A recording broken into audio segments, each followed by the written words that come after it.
Hi friends, welcome to my YouTube channel. Today we are going to start a new series of lecture which is 12th science physics. Okay, today we are going to start a chapter 1, that is electric charges and fields. As the name suggests, chapter electric charges and fields. Now friends, what is electric charges and how it propagates? Basically in this chapter we are going to learn electrostatics. What is electrostatic and what is charge? So in this sections, in this particular slide, we are going to learn that how electric charge propagate. Okay, as you know, by rubbing two synthetic clothes in dry weather, we experience a spark or sound. Okay, now another example is lightning in thunderstorm. These are due to electric discharge. That is from one body to another body, electron, that is charge transferred to one body to another body, that is known as an electric discharge. And it happens in every, if you rub two bodies, that will happen. When we open the door of car, that is car's handle, which is basically of consists of plastic, we experience a shock. Why this happen? This is due to electric discharge through our body which were accumulated due to rubbing of insulator. इसका मतलब ये है कि जब हम वो handle जो insulator का बना होता है उसको आप खींचोगे तो इलेक्ट्रिक डिस्चार्ज उसमें से इंसुलेटर जो कि प्लास्टिक का बना होता है उसमें से आपके बॉडी थ्रू आता है और हमारा बॉडी है वो शॉक, हमको शॉक लगता है. ठीक है,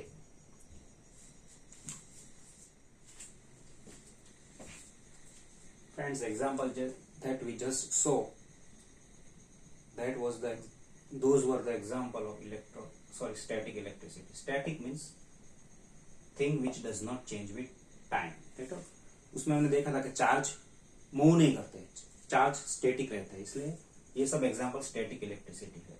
और ये जो पूरा फील्ड है, पूरी ब्रांच है फिजिक्स की, उसको इलेक्ट्रोस्टैटिक बोलते हैं. Electrostatic. Now what is electrostatic? It is a study of forces, fields and potentials which arises out of static charges. Okay, जो static charge रहता है उसमें से जो फोर्स हमको मिलता है, फील्ड्स मिलता है और पोटेंशियल मिलता है, उसको इलेक्ट्रोस्टैटिक बोलते हैं. ठीक है, आगे हम देखेंगे कुलम्स लॉ. जो दो वो फोर्स, कुलम फोर्स है, वो क्या है? दो चार्ज, पॉइंट चार्ज को हम लेंगे और उससे कुलम फोर्स कैसे बनता है वो देखेंगे. ठीक है, in this section we will see electric charge. Okay, what is electric charge? उससे पहले हम एक देखना चाहते हैं कि many materials on rubbing attract lighter objects. Okay, अब तक हमने देखा था कि चार्ज कैसे, इलेक्ट्रोस्टैटिक चार्ज कैसे होता है. ये many material on rubbing attract lighter objects like pith balls. ये pith balls क्या है हम आके देखेंगे. ठीक है, स्ट्रॉ वो तो आपको पता ही, और पेपर्स, लाइटर वन मतलब छोटे पेपर जो चीट हम बोलते हैं उसको अट्रैक्ट कर लेते हैं बड़ी बॉडी. मान लो आपका प्लास्टिक का कोई रॉड है, वो ये पेपर्स को, पिक बॉल्स को, स्ट्रॉ को अट्रैक्ट कर लेगा क्योंकि ये सब लाइटर वन है. ठीक है, ये भी एक इलेक्ट्रोस्टैटिक एग्जांपल है. और दूसरा मैं इलेक्ट्रोस्टैटिक का एग्जांपल के लिए आपको एक एक्टिविटी रेकमेंड करूंगा.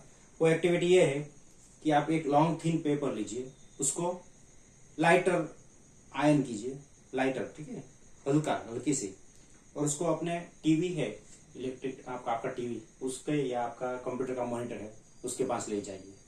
ठीक है, आप देखोगे टीवी चिट को अट्रैक्ट करेगा. ये सब इलेक्ट्रोस्टैटिक्स के एग्जांपल है. ठीक है,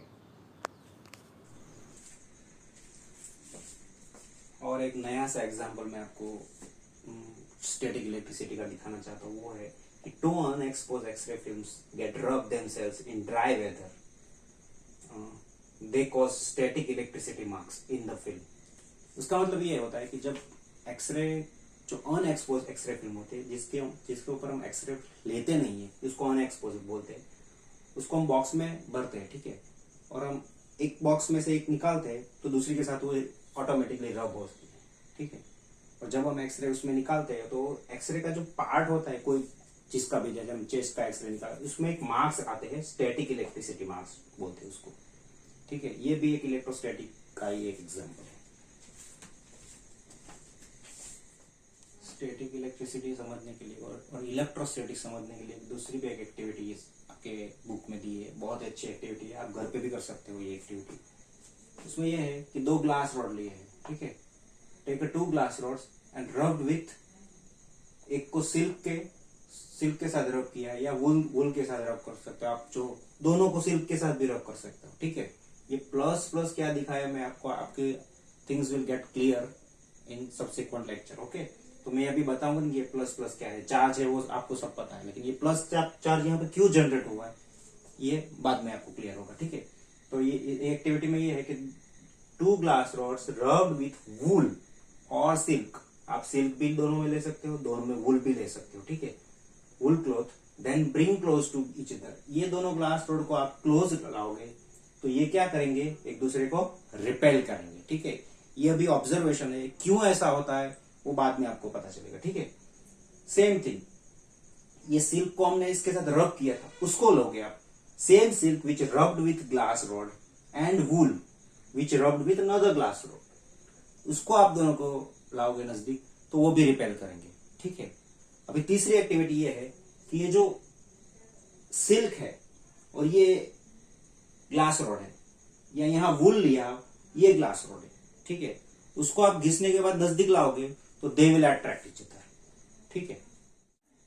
similarly if 2 plastic rods rubbed with cat's fur, दोस्तों कैट्स फर आपको पता है, जो कैट के ऊपर जो छोटे छोटे गुच्छे होते हैं उसको कैट्स फर बोलते हैं।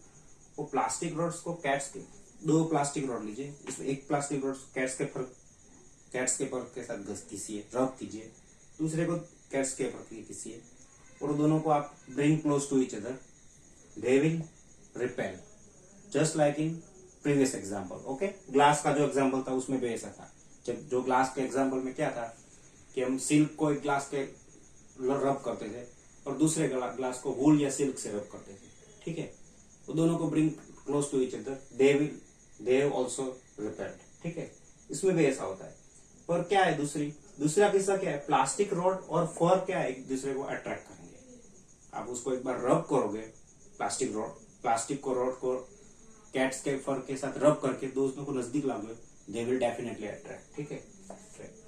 और वही प्लास्टिक रॉड जिसको कैट्स के फर के साथ रब किया है, उसको हम ग्लास रॉड के साथ नजदीक लाएंगे, जिसको हम क्या किया था, सिल्क और वूल के साथ रब किया था, उस दोनों को नजदीक लाएंगे तो वो क्या करेंगे, एक दूसरे को अट्रैक्ट करेंगे, ठीक है।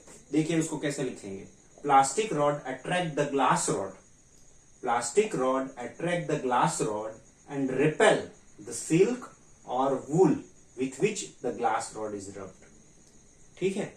ये थोड़ा वर्डिंग में थोड़ा ध्यान दीजिए, ठीक है। Plastic rod attracts the glass rod, कौन सा ग्लास, जिसको हमने प्रीवियसली सिल्क या वूल के साथ रब किया था, उसको अट्रैक्ट करेंगे, वो ग्लास को ये अट्रैक्ट करेगा, लेकिन किसको रिपेल करेगा, जो सिल्क था उसको रिपेल, या वूल था उसको रिपेल करेगा। Plastic rod repel the silk और wool with which the glass rod is rubbed, ठीक है। दूसरा किस्सा, एक ऐसा भी कहेंगे, same plastic rod repel silk और wool which rubbed with glass rod, ठीक है। वो मैंने आगे बता दिया आपको कि सिल्क और वूल को, जिसको हम ग्लास के साथ रब किया था, उसको प्लास्टिक रॉड रिपेल करेगा। और अब एक केस है, तो फर है, प्लास्टिक को जो रब किया था, फर, कैट्स फर, वो ग्लास रॉड को रिपेल करेगा।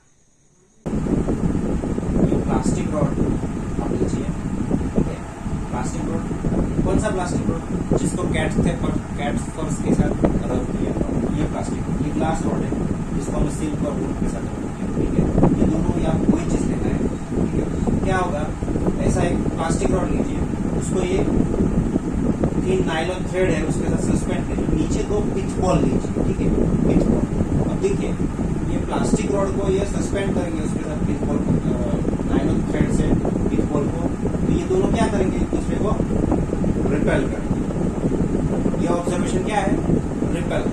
Similarly plastic glass rod, nylon thread ही लेना है, पिच बॉल के, वो दोनों एक दूसरे को क्या करेंगे, रिपेल करेंगे। प्लास्टिक रॉड और ग्लास रॉड के नीचे एक एक प्लास्टिक रॉड के नीचे एक बॉल लीजिए, एक ग्लास रॉड के नीचे अनदर विथ बॉल लीजिए। ये दोनों एक दूसरे को क्या करेंगे, अट्रैक्ट करेंगे। क्यों? बिकॉज हमने देखा था कि प्लास्टिक रॉड और ग्लास रॉड एक दूसरे को अट्रैक्ट कर रहे हैं, ठीक है, इसलिए ये दोनों एक दूसरे को अट्रैक्ट करेंगे। यहाँ हम देखेंगे माइनस है प्लस है, उसका रीजन हम आगे देखेंगे। कंक्लूजन क्या है?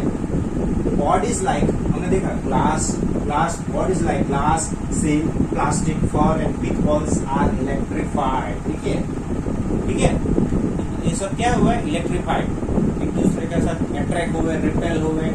उसका मतलब क्या है, चार्ज का ट्रांसफर हुआ, एक बॉडी में से दूसरी बॉडी में चार्ज का ट्रांसफर हुआ, उसको इलेक्ट्रिफाइड होते। They acquire an electric charge on rubbing. Reason, what is the reason behind electrified only rubbing? ठीक है, ये रब के कारण ये सब इलेक्ट्रिफिकेशन होता है, उसके लिए इसको इलेक्ट्रोस्टैटिक बोलते हैं। ठीक है, electrostatic. On the basis of this pitfall observation, one can infer that, see, they both repel. These two also repel. These two will attract.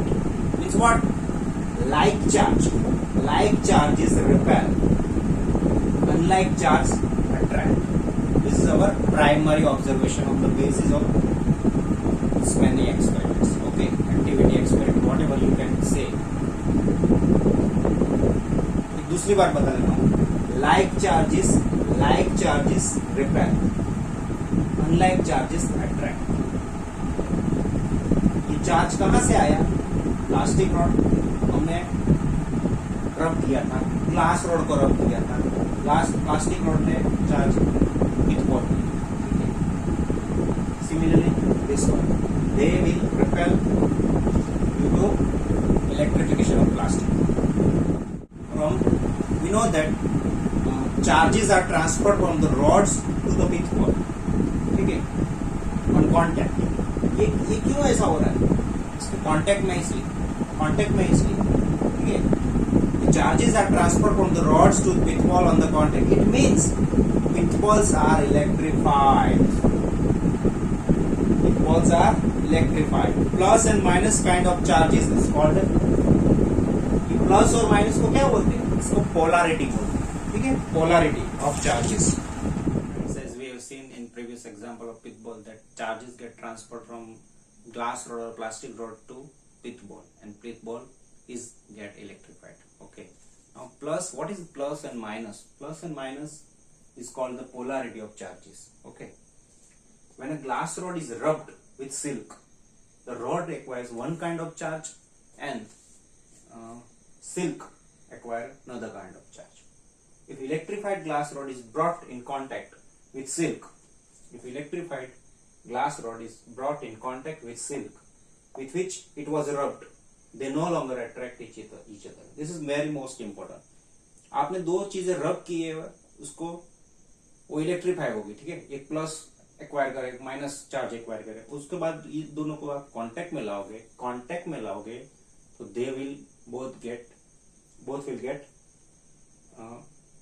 neutral. ठीक है, neutral means what?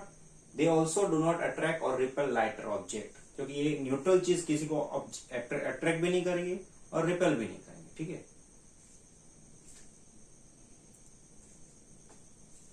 तो एक कंक्लूजन ऐसा है कि charge acquired after rubbing are lost. The charged bodies are brought in contact. आप उसको contact में लाओगे तो जो चार्ज होता है वो लॉस्ट हो जाता है। ठीक है, unlike charges acquired by the object neutralize each other's effect. ठीक है, प्लस और माइनस एक दूसरे का आप कांटेक्ट में लाओगे तो वो न्यूट्रल हो जाता है। और ये प्लस और माइनस है, ये कन्वेंशन है। ठीक है, these are कन्वेंशन ओनली। और ये कन्वेंशन किसने? बेंजामिन फ्रैंकलिन, जो यूनाइटेड स्टेट्स के एक फाउंडिंग फादर भी थे और बहुत बड़े साइंटिस्ट भी थे। उन्होंने ये प्लस और माइनस बेंजामिन फ्रैंकलिन ने कन्वेंशन दिया था। ठीक है, if an object possesses an electric charge, it is said to be electrified. ठीक है, और चार्ज हम दो कुछ भी बोल सकते हैं।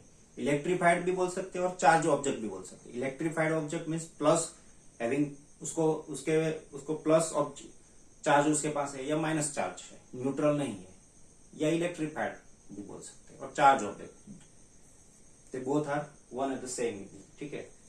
और उसके पास कुछ भी चार्ज नहीं तो उसको हम न्यूट्रल बोल सकते हैं, ठीक है। Friends, as we have seen in last section that when we rub two charge objects, they both will get acquire charge, okay।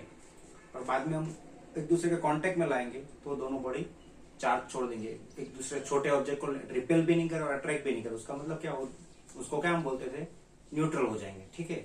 अभी हम एक दूसरा एक्सपेरिमेंट करने वाले हैं जिसमें एक चार्ज ऑब्जेक्ट होगा, we take one charge object and one neutral body, और चार्ज ऑब्जेक्ट के बाजू में न्यूट्रल बॉडी लाएंगे उसके पास नियर, तो क्या होगा वो समझने के लिए हमने एक सिंपल सेटअप लिया है जिसको हम गोल्ड लीफ इलेक्ट्रोस्कोप बोलेंगे, गोल्ड लीफ इलेक्ट्रोस्कोप, ठीक है।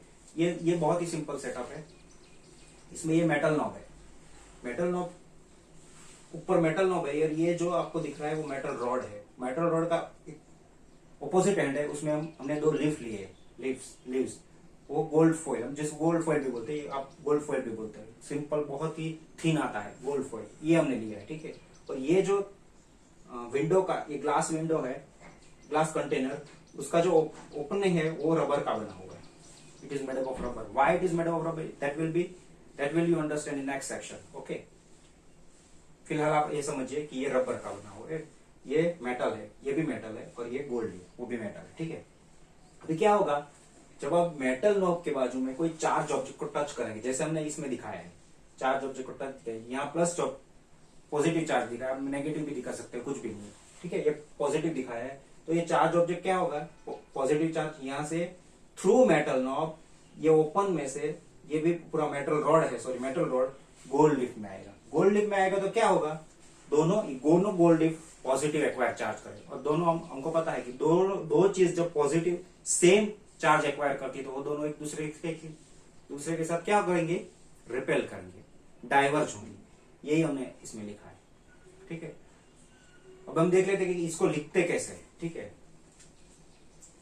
If charge objects touches with metal knob, if charge objects touches with metal knob at the top of the rod, charges flows on the gold leaves and they diverges, ठीक है। अब ये divergence कितना diverge होगा, ये किसके ऊपर depend, amount of charge that is transferred through metal knob, उसके ऊपर डिपेंड करेगा। ज्यादा चार्ज ट्रांसफर होगा तो ये ज्यादा डाइवर्स होगा, कम ट्रांसफर होगा तो कम डाइवर्स होगा, ठीक है।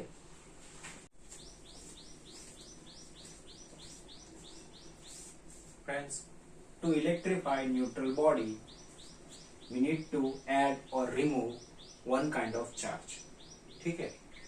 क्या करना पड़ता है, या ऐड करना पड़ेगा या रिमूव करना पड़ेगा। न्यूट्रल बॉडी को चार्ज बॉडी बनाने के लिए या आपको कोई भी कितने भी चार्ज ऐड करना पड़ेगा या रिमूव करना पड़ेगा, then the body became electrified, okay।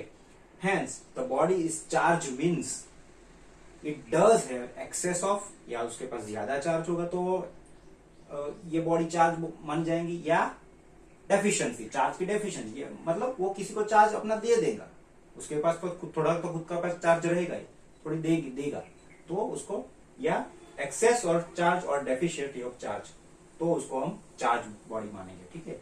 ये दो चार्ज की, to electrify neutral body we need to add और remove one kind of charge, hence body is charge means it does have excess of charge और deficiency of charge, ठीक है। In solids हमको पता है, सॉलिड्स या metal, solids में क्या होता है, some of the electrons are being less tightly bound, जो लेस टाइटली बाउंड रहेगा, हम केमिस्ट्री में हमको पता है अपर मोस्ट ऑर्बिटल में जो इलेक्ट्रॉन रहेंगे वो क्या होंगे, कंडक्शन बैंड में चलेंगे, ठीक है। Tightly bound in atom which are transfer, वो ट्रांसफर हो जाएंगे, transfer to the one body to the other, हम जिसको फ्री इलेक्ट्रॉन बोलते हैं। हेंस बॉडी बिकम पॉजिटिव, कैसे पॉजिटिव चार्ज बॉडी मानी जाएंगी, लूजिंग, ये कन्वेंशन है, लूजिंग इलेक्ट्रॉन्स या अपना चार्ज लूज करके वो पॉजिटिव मानी जाएंगी, and body become negative bye gaining और एक्सेप्टिंग इलेक्ट्रॉन्स, जो एक्सेप्ट करता है चार्ज को उसको हम नेगेटिव बोलेंगे, और जो देता है या लूज करता है इलेक्ट्रॉन्स को या चार्ज को उसको हम पॉजिटिव मानेंगे, ठीक है। As we have seen friends that जो बॉडी चार्ज को एक्सेप्ट करती है उसको नेगेटिव बोलेंगे, गेन करती है उसको नेगेटिव, या जो लूज करेगी उसको हम पॉजिटिव चार्ज। ये कन्वेंशन है, ठीक। तो हमारे so far we have seen some example plastic rod and silk और glass rod and silk. Okay, glass rod and silk में क्या किया था, चार्ज है वो ग्लास रॉड सिल्क को देता है, मतलब glass rod is a loose electrons और चार्ज, उसको हम पॉजिटिव बोलेंगे। और जो सिल्क था वो क्या करे, चार्ज को गेन करेगा, एक्सेप्ट करेगा, उसको नेगेटिव चार्ज बोलेंगे। और चार्ज कंजर्वेशन का रूल्स जैसे momentum conservation, energy conservation rules है, उसके हिसाब से ही है, ठीक है।